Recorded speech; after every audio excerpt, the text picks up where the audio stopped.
Hi guys, in this video I am going to discuss about some interesting and also confusing prepositions. Those are over, above, across. Let us see one by one.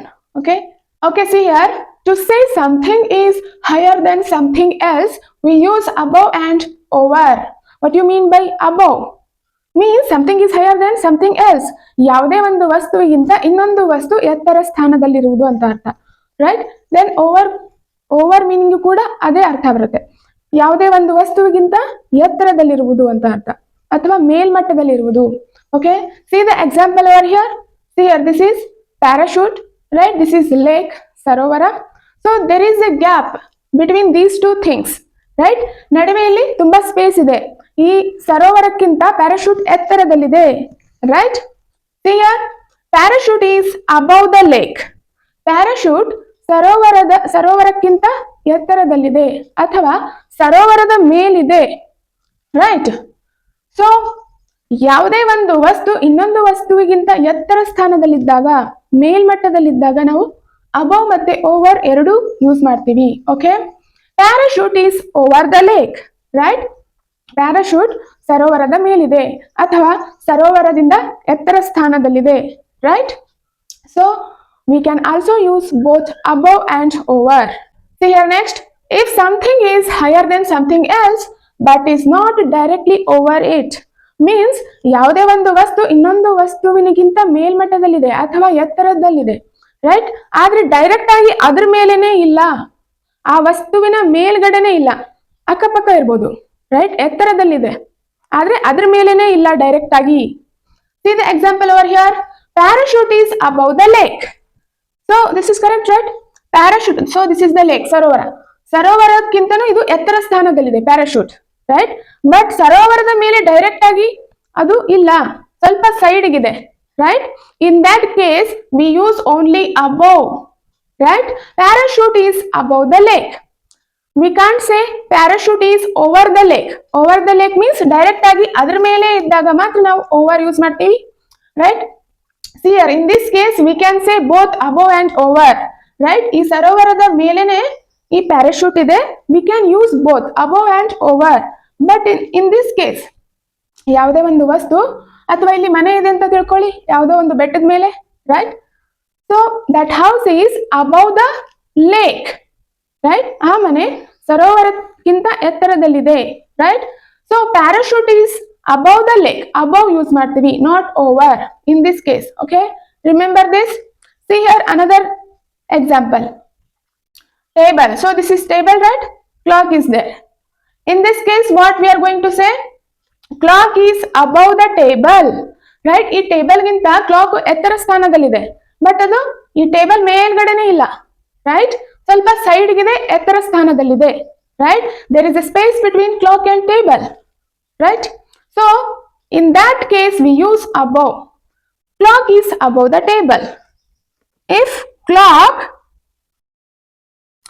ಏನಾದ್ರೂ ಈ table ಮೇಲೇನೆ ಇದ್ದಿದ್ರೆ we can say both. ನಾವು ಎರಡು ಕೂಡ use ಮಾಡಬಹುದು. Clock is above the table, clock is over the table, because this clock is exactly or directly above the table or over the table. Okay, see here, clock is directly over the table here. In this case we can use both over and above.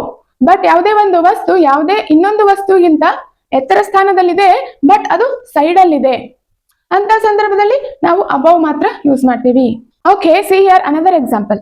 My nose is above my mouth, right? So there is a space between nose and mouth, gap ಇದೆ ನಡುವೆ, right? So ಈ ಮೂಗೇನು ಬಾಯಿಂದ ಈ ಕಡೆ side ಇದೆಯಾ? No, right? We can say both, over and above. My nose is above my mouth, my nose is over my mouth, right? Another important thing, here we discussed about position of something. ಯಾವುದೇ ಒಂದು ವಸ್ತುವಿನ position ನ ಗಮನದಲ್ಲಿಟ್ಕೊಂಡು ನಾವು above ಮತ್ತೆ over ಅನ್ನ ಯಾವ ತರ use ಮಾಡೋದು ಅಂತ ತಿಳ್ಕೊಂಡ್ವಿ, ರೈಟ್? ಸೊ ಈ ಪ್ಯಾರಾಶೂಟ್ಗಳು ಮೂವ್ ಆಗ್ತಾ ಇಲ್ಲ, ಈ ಪ್ಯಾರಾಶೂಟ್ ಒಂದು ದಡದಿಂದ ಇನ್ನೊಂದು ದಡಕ್ಕೆ ಮೂವ್ ಆಗ್ತಾ ಇಲ್ಲ, ಕ್ರಾಸ್ ಆಗ್ತಾ ಇಲ್ಲ, ಒಂದ್ ಕಡೆ ನಿಂತ್ಕೊಂಡಿದೆ. So this thing is positioned. ಈ ಕ್ಲಾಕ್ ಕೂಡ ಅಷ್ಟೇ. So when there is a movement, in that case we use over and across. Okay, next movement. Moment means ಚಲನೆ, right? Here the birds are flying in circle above the lake. ಇಲ್ಲೇನಾಗ್ತಾ ಇದೆ? Movement ಆಗ್ತಾ ಇದೆ, right? ಒಂದ್ ಕಡೆ ನಿಂತ್ಕೊಂಡಿಲ್ಲ ಇವ್ಯಾವ ಪಕ್ಷಿಗಳು, but ಆ ಪಕ್ಷಿಗಳು ಯಾವ ತರ ಮೂವ್ ಆಗ್ತಾ ಇವೆ? ಅಲ್ಲೇ ಆ ಸರೋವರದ ಸುತ್ತಲೂ ರೌಂಡ್ ಹಾಕ್ತಾ ಇದೆ ವೃತ್ತಾಕಾರದಲ್ಲಿ, right? So they are flying in a position higher than the lake but not moving across it. Means ಈ ಪಕ್ಷಿಗಳು ಈ ಸರೋವರದ ಸುತ್ತಲೂ ರೌಂಡ್ ಹಾಕ್ತಾ ಇದೆ, ಆದ್ರೆ ಸರೋವರದ ಒಂದು ದಡದಿಂದ ಇನ್ನೊಂದು ದಡಕ್ಕೆ ಅವು ಚಲಿಸ್ತಾ ಇಲ್ಲ, ಈ ಸರೋವರನ ದಾಟಿ ಮುಂದಕ್ಕೆ ಹೋಗ್ತಾ ಇಲ್ಲ. They are not moving across the lake, simply they are flying in a position higher than the lake but they are not moving across it. ಆ ಸರೋವರದ ಎತ್ತರ ಸ್ಥಾನದಲ್ಲೇ ಆ ಸರೋವರದ ಸುತ್ತಲೂ ರೌಂಡ್ ಹಾಕ್ತಾ ಇದ್ದಾವೆ ಸರ್ಕಲ್ ರೂಪದಲ್ಲಿ. Here next, ಅಂತ ಸಂದರ್ಭದಲ್ಲಿ ನಾವು above ಯೂಸ್ ಮಾಡ್ತೀವಿ. Birds are flying over the lake. Over the lake means they are moving across the lake. Moving the across lake means physically they are traveling from one side of something to other. ಒಂದು ಕಡೆಯಿಂದ ಇನ್ನೊಂದು ಕಡೆಗೆ ಅಡ್ಡಲಾಗಿ ಚಲಿಸ್ತಾ ಇದ್ದಾವೆ, ಆ ಸರೋವರವನ್ನ ದಾಟ್ಕೊಂಡು ಹೋಗ್ತಾ ಇದ್ದಾವೆ ಅಂತ ಹೇಳುವಾಗ ನಾವು ಓವರ್ ಯೂಸ್ ಮಾಡ್ತೀವಿ, ರೈಟ್? ಏನು ಯಾವುದೇ ಒಂದು ವಸ್ತುವನ್ನ ದಾಟ್ಕೊಂಡು ಹೋಗುವ ಸಂದರ್ಭದಲ್ಲಿ ನಾವು ಓವರ್ ಯೂಸ್ ಮಾಡ್ತೀವಿ, ನಾಟ್ ಅಬೌವ್. ಓಕೆ, ಇಲ್ಲಿ ಕೂಡ ಮೂವ್ಮೆಂಟ್ ಇದೆ, ಬಟ್ ಆ ಸರೋವರನ ಇವು ಕ್ರಾಸ್ ಮಾಡ್ತಾ ಇಲ್ಲ, ಆ ಸರೋವರದ ಸುತ್ತಲೂ ಅಲ್ಲೇ ಮೇಲ್ಗಡೆನೆ ರೌಂಡ್ ಹಾಕ್ತಾ ಇದ್ದಾವೆ. ಅಂತಹ ಸಂದರ್ಭದಲ್ಲಿ ನಾವು ಅಬೌವ್ ಯೂಸ್ ಮಾಡಬಹುದು, ಓಕೆ, ಅಂತಹ ಮೂಮೆಂಟ್ ಅಲ್ಲಿ. Here next, the plane is flying over the lake. ವಿಮಾನವು ಸರೋವರದ ಮೇಲೆ ಹಾರುತ್ತಿದೆ, right? This plane is moving across the lake means ಅದು ಒಂದು ಕಡೆಯಿಂದ ಸರೋವರದ ಒಂದು ಕಡೆಯಿಂದ ಇನ್ನೊಂದು ಕಡೆಗೆ ಅಡ್ಡಲಾಗಿ ದಾಟಿ ಹೋಗ್ತಾ ಇದೆ ಅಂತ ಅರ್ಥ, ಓಕೆ? ಅಂತಹ ಸಂದರ್ಭದಲ್ಲಿ ನಾವು ಓವರ್ ಯೂಸ್ ಮಾಡ್ತೀವಿ, ರೈಟ್? ನಮ್ಮ ಮನೆ ಅಥವಾ ಬಿಲ್ಡಿಂಗ್ ಮೇಲೆ ವಿಮಾನ ಕ್ರಾಸ್ ಆಗಿ ಹೋಗುತ್ತೆ, right? The plane is flying over the house.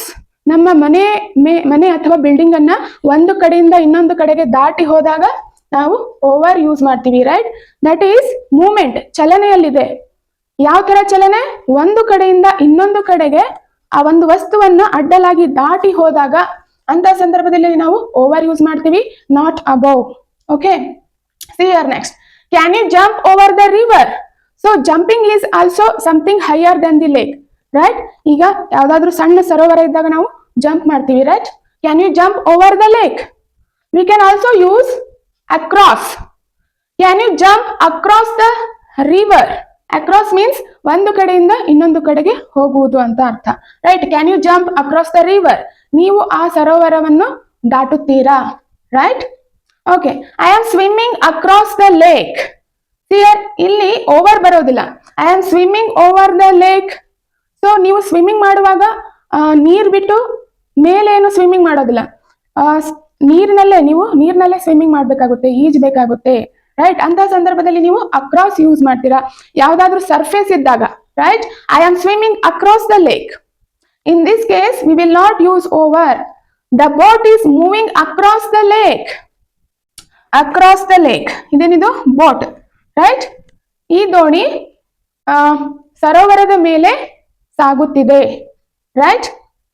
The boat is moving over the lake ಅಂದ್ರೆ ಏನಾಗುತ್ತೆ? ಮೀನ್ಸ್ ಎತ್ತರದಲ್ಲಿ ತೂಗಾಡ್ತಾ ಇದೆ ಅಂತ ಅರ್ಥ, over the lake. So in this case we use across, not over, right? ಯಾವ್ದಾದ್ರು ಹೈಟ್ ಇದ್ದಾಗ, ಎತ್ತರ ಸ್ಥಾನದಲ್ಲಿದ್ದಾಗ ಮಾತನಾಡುವಾಗ ನಾವು ಓವರ್ ಯೂಸ್ ಮಾಡ್ತೀವಿ, over and above, right? So remember these things. Here next, if something covers something else. ಯಾವುದೇ ಒಂದು ವಸ್ತುವನ್ನ ಇನ್ನೊಂದು ವಸ್ತು ಆವರಿಸಿಕೊಂಡಾಗ ಅಂತಹ ಸಂದರ್ಭದಲ್ಲಿ ನಾವು ಓವರ್ ಯೂಸ್ ಮಾಡ್ತೀವಿ. C the example, she pulled the blanket over Har child. ಅವಳು ತನ್ನ ಮಗುವಿನ ಮೇಲೆ ಆ ಬ್ಲಾಂಕೆಟ್ ಅನ್ನು ಎಳೆದಳು ಅಥವಾ ಹೊದಿಸಿದಳು. ಆ ಬ್ಲಾಂಕೆಟ್ ಇಂದ ಆ ಮಗು ಕವರ್ ಆಗಿದೆ ಅಂತ ಅರ್ಥ, ರೈಟ್? ಅಂತಹ ಸಂದರ್ಭದಲ್ಲಿ ನಾವು ಓವರ್ ಯೂಸ್ ಮಾಡ್ತೀವಿ, right? But above that is always untouched, ಅದು ಯಾವಾಗ್ಲೂ ಎತ್ತರ ಸ್ಥಾನದಲ್ಲಿರುತ್ತೆ, ಓಕೆ? ಸೊ ಇಂತಹ ಸಂದರ್ಭದಲ್ಲಿ ಕೂಡ ನಾವು ಓವರ್ ಯೂಸ್ ಮಾಡ್ತೀವಿ. ಏನಾದ್ರೂ ಕವರ್ ಮಾಡಿದಾಗ, ಒಂದು ವಸ್ತುವನ್ನ ಇನ್ನೊಂದು ವಸ್ತುವಿನಿಂದ ಆವರಿಸಿದಾಗ ಅಂತಹ ಸಂದರ್ಭದಲ್ಲಿ ನಾವು ಓವರ್ ಯೂಸ್ ಮಾಡ್ತೀವಿ, right? Next, you pour the chocolate over the cake. Cake ಮೇಲೆ ಸಣ್ಣ ಸಣ್ಣ ಚಾಕ್ಲೇಟ್ ಇರುತ್ತಲ್ಲ, ಸಣ್ಣ ಚಾಕ್ಲೇಟ್ ತುಂಡುಗಳನ್ನ ಎಲ್ಲ ಅದರ ಸುತ್ತಲೂ ಕವರ್ ಮಾಡ್ಬಿಡೋದು, ಆವರಿಸಿಕೊಳ್ಳುತ್ತೆ ಅದು, ರೈಟ್. ಪೋರಿಂಗ್ ಮೀನ್ಸ್ ಅದರ ತುಂಬಾ ಎಲ್ಲ ಹಾಕೋದು ಅಂತ ಅರ್ಥ, ರೈಟ್. ಆ ಕೇಕನ್ನ ಆ ಎಲ್ಲಾ ಸಣ್ಣ ಸಣ್ಣ ಚಾಕ್ಲೇಟ್ಗಳಿಂದ ಪೂರ್ತಿ ಕವರ್ ಮಾಡಿದ್ವಿ ಅಂತ ಅರ್ಥ. Okay, C here next. I have worn the jacket over my dress, right? So this is the jacket. I have worn the jacket over my dress. ನನ್ನ ಡ್ರೆಸ್ ಈ ಜಾಕೆಟ್ ಇಂದ ಆವರಿಸಲ್ಪಟ್ಟಿದೆ, ಕವರ್ ಆಗಿದೆ, ರೈಟ್. ಸೊ ಅಂತ ಸಂದರ್ಭದಲ್ಲಿ ನಾವು over use ಮಾಡ್ತೀವಿ. ಯಾವುದೇ ಒಂದು ವಸ್ತುವನ್ನು ಇನ್ನೊಂದು ವಸ್ತು ಆವರಿಸಿಕೊಳ್ಳೋದು, ಕವರ್ ಆಗೋದು ಅಂತ ಅರ್ಥ, right. See here next. From one place to another ಅಂತ ಸಂದರ್ಭದಲ್ಲಿ ಕೂಡ ನಾವು ಓವರ್ ಯೂಸ್ ಮಾಡ್ತೀವಿ. See here. Come over here, ಇಲ್ಲಿಗೆ ಬಾ, come over here. Go over there, who's over there, ಯಾರಲ್ಲಿ, ರೈಟ್. ಗೋ ಓವರ್ ದೇರ್, ಅಲ್ಲಿಗೆ ಹೋಗು, ರೈಟ್. ಸೊ ಒಂದು ಕಡೆಯಿಂದ ಇನ್ನೊಂದು ಕಡೆಗೆ ಬಾ ಅಥವಾ ಹೋಗು ಅಂತ ಹೇಳುವ ಸಂದರ್ಭದಲ್ಲಿ ಕೂಡ ನಾವು ಓವರ್ ಅನ್ನ ಯೂಸ್ ಮಾಡ್ತೀವಿ, right. See here next. More than a number. So more than ಬದಲಾಗಿ, ಮೋರ್ ದೆನ್ ಅಂತ ಹೇಳುವ ಬದಲಾಗಿ ನಾವು ಓವರ್ ಯೂಸ್ ಮಾಡ್ತೀವಿ. More than means what? ಅದಕ್ಕಿಂತ ಜಾಸ್ತಿ, right. More than 1000 people were invited to the party. ಪಾರ್ಟಿಗೆ 1000ಕ್ಕೂ ಹೆಚ್ಚು ಜನರನ್ನ ಆಹ್ವಾನಿಸಲಾಗಿತ್ತು. Instead of more than, we can use here over, right. Over 1000 people were invited to the party. 1000ಕ್ಕೂ ಹೆಚ್ಚು ಜನರನ್ನ ಪಾರ್ಟಿಗೆ ಆಹ್ವಾನಿಸಲಾಗಿತ್ತು, right. See here next. When something is finished, we can use over. ಯಾವುದೇ ಒಂದು ಕೆಲಸ ಮುಗಿದು ಹೋಯಿತು ಅಂತ ಹೇಳುವಾಗ ನಾವು ಓವರ್ ಅನ್ನ ಯೂಸ್ ಮಾಡಬಹುದು. My work is over, class is over, right. Lunch is over. Like this we can use over, right. ಯಾವುದೇ ಒಂದು ಕೆಲಸ ಅಥವಾ ಯಾವುದೇ ಒಂದು ವರ್ಕ್ ಮುಗಿದು ಹೋಯಿತು ಅಂತ ಹೇಳುವ ಸಂದರ್ಭದಲ್ಲಿ ನಾವು ಓವರ್ ಯೂಸ್ ಮಾಡ್ತೀವಿ. Okay, C here next. When we are talking measurements like temperature, speed, height, so in this case also we will use both above and over. See the example over here. Temperature. If your body temperature is above 38 degrees Celsius, you have a fever, right. ನಿಮ್ಮ ದೇಹದ temperature ಅಥವಾ ಉಷ್ಣತೆ 38 degree ಸೆಲ್ಸಿಯಸ್ಗಿಂತ ಜಾಸ್ತಿ ಇದ್ದರೆ ನಿಮಗೆ ಜ್ವರ ಇದೆ ಅಂತ ಅರ್ಥ, right. We can also use here both above and over. If your body temperature is over 38 degree celsius, if you have a fever, right. Next, speed, right. The car was travelling above the speed limit. The car was travelling over the speed limit. Car ತನ್ನ speed limit ಅನ್ನ ದಾಟಿ ಹೊರಟಿದೆ ಅಂತ ಅರ್ಥ, right. Next, height. The Mount Everest is 8000 meters above the sea level. The Mount Everest is 8000 meters over the sea level. We can use both above the sea level and over the sea level. Okay. Mount Everest 8000 meters ಗಿಂತಲೂ ಸಮುದ್ರ ಮಟ್ಟದಿಂದ ಎತ್ತರದಲ್ಲಿದೆ. Okay. While talking about measurements, we can use both over and above. So this is all about over, above, across. Okay. I hope this is clear to you. Stay tuned in the next video.